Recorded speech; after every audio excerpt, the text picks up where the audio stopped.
इस्लाम कब से? बोले मोहम्मद से। ईसाइयत कब से? बोले ईसा से। लेकिन सनातन धर्म कब से? नारायणम पद्म भवम वशिष्ठम शक्तिम च तत्पुत्र पराशरम मानतोष्मी। हमारी परंपरा भगवान नारायण से शुरू होती है और नारायण से शुरू होकर के और इन आचार्यों के रूप में आज तक हमारे सामने विद्यमान है। इसका न कोई आदि है न कोई अंत है।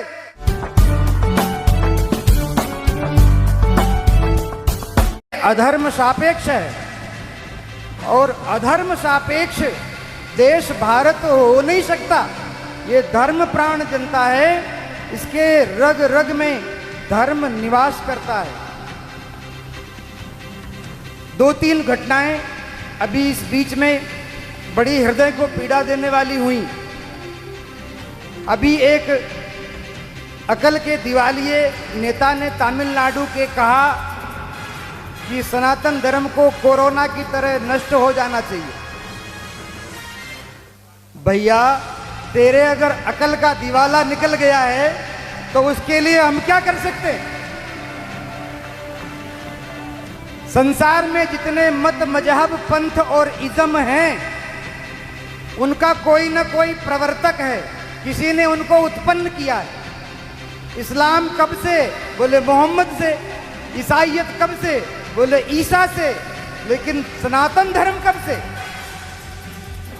नारायणम पद्म भवम वशिष्ठम शक्तिम च तत्पुत्र पराशरम च देवीम सरस्वतीम व्यासम ततो जय मुदीरयेत।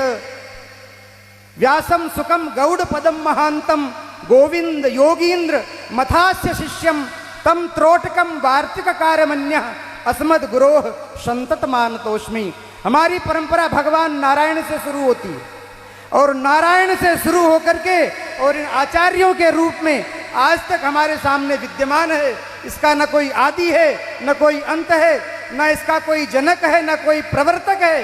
ये सनातन है और सनातन को तो इतने लोग आए इस धरती पर, हूण शक यवन मुगल अंग्रेज, वो नहीं नष्ट कर पाए तो नालायक तू क्या नष्ट करेगा?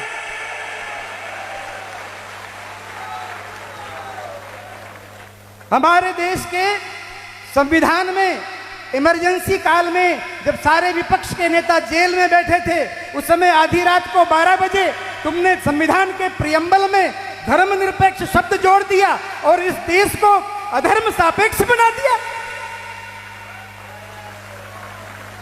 तुम्हारे बाप का ये देश है। हमारे पूर्वजों ने इस संविधान को इसलिए स्वीकार नहीं किया था कि देश के 75 साल बाद भी हिंदू अपने अधिकारों के लिए संघर्ष करें। हमारे देवस्थान सुरक्षित नहीं, हमारी पूजा पद्धतियां सुरक्षित नहीं, हमारे जीवन के मूल मानबिंदु सुरक्षित नहीं।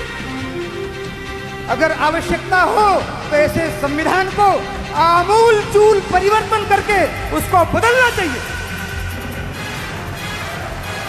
और ये मैं किसी आवेश में नहीं कह रहा हूं, ये मैं किसी आवेश में नहीं कह रहा हूं। मैं अकेला यहां नहीं खड़ा हूं, मेरे पीछे देवताओं की शक्ति है, पितरों की शक्ति है, यक्षों किन्नरों गंधर्वों की शक्ति है और हमारे ऋषि मुनियों की शक्ति है।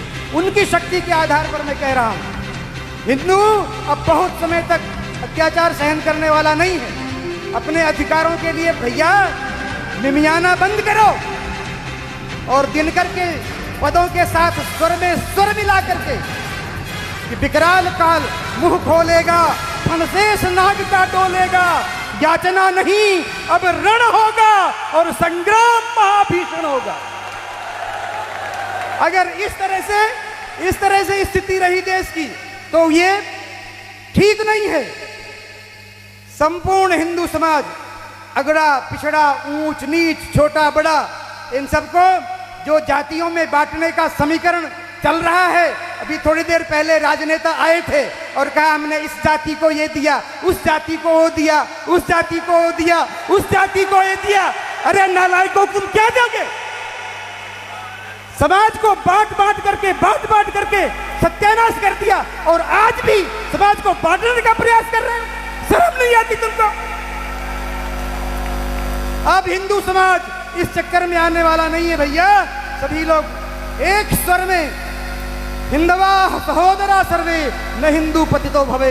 हिंदू एकमात्र भारत माता की संतान है और वो न कोई ऊंचा है न कोई नीचा है। एक स्वर में सनातन धर्म की रक्षा होनी चाहिए। पार्टियां आएंगी जाएंगी, सरकारें आएंगी जाएंगी, पर ये राष्ट्र रहना चाहिए, ये धर्म सुरक्षित रहना चाहिए। श्री एकलिंगनाथ की, धर्म की, अधर्म का, प्राणियों में विश्व का, गौ माता की, भारत माता की, प्रत्येक हिंदू सैनिक हो, एक हिंदू सैनिक हो, प्रत्येक हिंदू सनातनी हो, तब इस राष्ट्र की रक्षा होगी। हर हर महादेव। भारत माता की, भारत माता